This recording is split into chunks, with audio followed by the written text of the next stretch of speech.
Hi అండి. Hello, నమస్తే. నేను ఈరోజు చేస్తున్న మునగాకు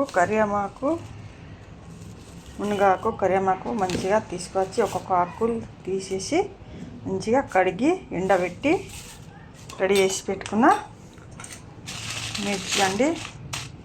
ఇంచుమించు 100 గ్రాములు కావచ్చు. ధనియాలండి, జీలకర్ర, ఆవాలు, మెంతులు, శనగపప్పు, మినపప్పు, ఎల్లిగడ్డ పొట్టు తీసిన అట్లానే ఉంచిన కల్లుప్పు అండి. చేసే విధానం చూద్దామా. ఇక్కడ కడాయి పెట్టిన ఆయిల్ వేడి అయిందండి. మిరపకాయలు పెడదాం, ఏం చేసుకుందాం అన్నీ.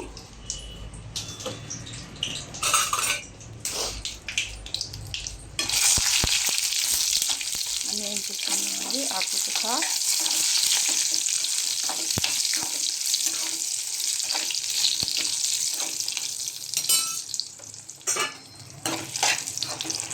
మంచిగా వేయించుకోవాలండి. మనం బాగా మంచిగా వేయించలేదంటే కోడి కొంచెం దొడ్డు అవుతుంది. కడక్ అయిపోవాలి. మిర్చి కడక్ అయిపోతే మనకు బుక్ని అయితే మంచిగా సన్నం మెత్తగా అవుతుంది.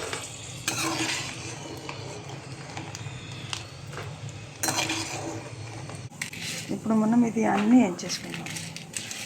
ఇది ఉల్లిపాయ కాకుండా వేరే అన్నీ వేయించేసుకుందాం. ఆయిల్ వేడిగా ఉంది కదా, ఒకటేసారి పెట్టేద్దాం, వేయించేసుకుందాం. ఇదే మన మునక్కాయ ఆకులు అయితే మన హెల్త్కి చాలా మంచిదండి. చపాతీతో కూడా తినచ్చు, అన్నంతో తినచ్చు, మళ్ళీ దోశకి, ఇడ్లీకి, టిఫిన్కి చాలా బాగుంటుంది. మళ్ళీ ఆకు మంచి టేస్ట్ ఉంటుంది. ఆరోగ్యానికి ఆరోగ్యం. మన కళ్యామాకు కూడా ఎంతో మంచిది హెల్త్కి.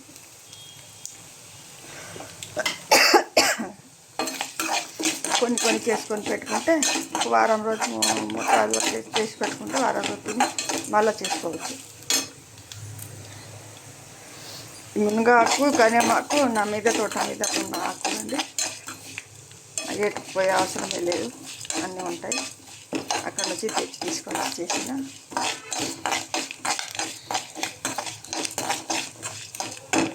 వాసన వస్తుంది కదా, మంచి వాసన వచ్చేదాకా వేయించేసుకోవాలి.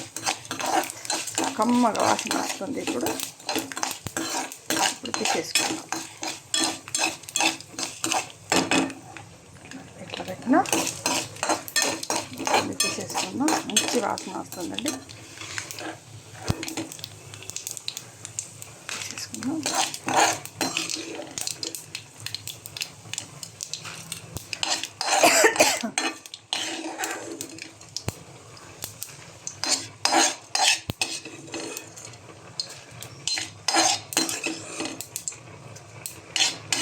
ఇదే కొంచెం ఆయిల్ మిగిలింది కదా, దీంట్లోనే మనం ఆకులను కూడా వేయించేసుకుందాం. మంచిగా సాగు చేసి పెట్టుకున్న ఆకులు. ఇది మునక్కాయ కాడ చూపెట్టడానికి ఉంచిన ఇది కరివేమాకు మొత్తం సాగు చేసి పెట్టుకుని మంచిగా వేయించేసుకుందాం. సన్న మంట మీద, తక్కువ మంట మీద వేయించేసుకుంటే మాడది కొంచెం కడక్ అవుతుంది. మంట ఎక్కువ పెట్టినామంటే మాడిపోతుందండి. ఆకులు మాడితే మంచిగా ఉంటుంది.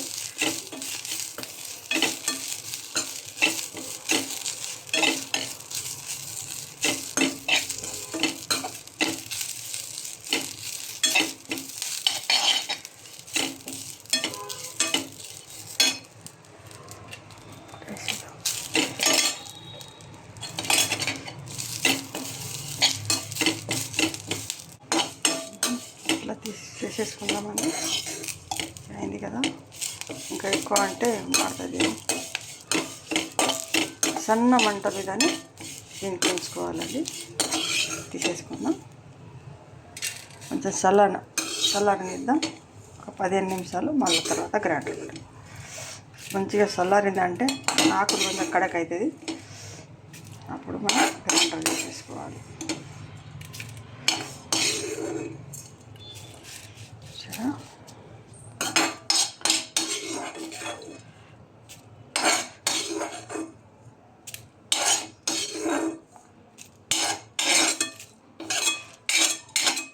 మనం ఈ కలుపు ఉంది కదా, ఇది కూడా ఇది చల్లగా ఉంటాయి కదా అండి, ఇది కూడా కొంచెం ఏం చేసుకున్నాం.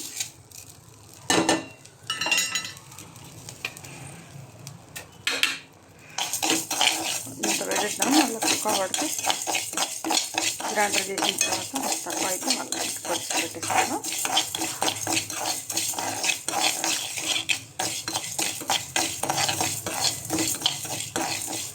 వేడి ప్యాన్ మీదనే కొంచెం వేడి అవుతుంది, ఇది వేడి అయితే చాలు, వేడి అయితే చాలు, గ్రైండర్ మంచిగా అవుతుంది.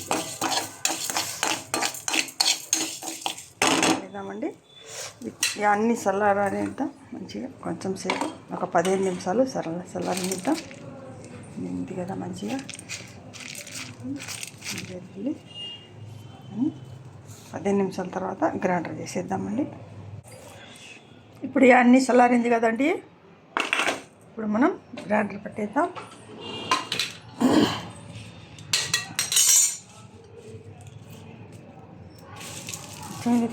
కరకర అయిపోయింది కదా ఆకులు.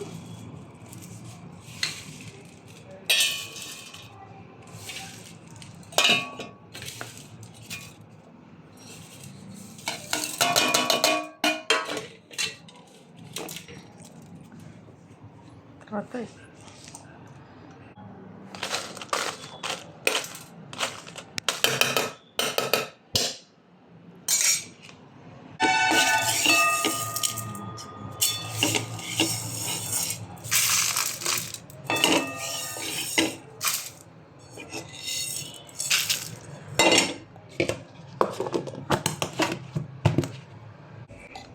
చూసారండి, ఎంతో మంచిది, హెల్దీ అండ్ టేస్టీ కరియామాక్ మునక్కాయ పొడి రెడీ అయిపోయింది. దేంట్లో అయినా తినచ్చు, వేడి వేడి చపాతీ తినైతే చాలా బాగుంటుంది, అన్నంలో కూడా వేసుకొని తినచ్చు, మళ్ళీ దోశ మీద అయితే ఇంకా బాగుంటుంది. ఇడ్లీ దోశ దేని మీద అయినా హాయిగా తినచ్చు. సరేనండి, నా రెసిపీ మీకు అందరికీ నచ్చితే మీరు కూడా చేసుకొని తినండి. నా వీడియోని లైక్ చేయండి, షేర్ చేయండి, సబ్స్క్రైబ్ చేయండి. మళ్ళీ వీడియోలో కలుద్దామండి. బాయ్.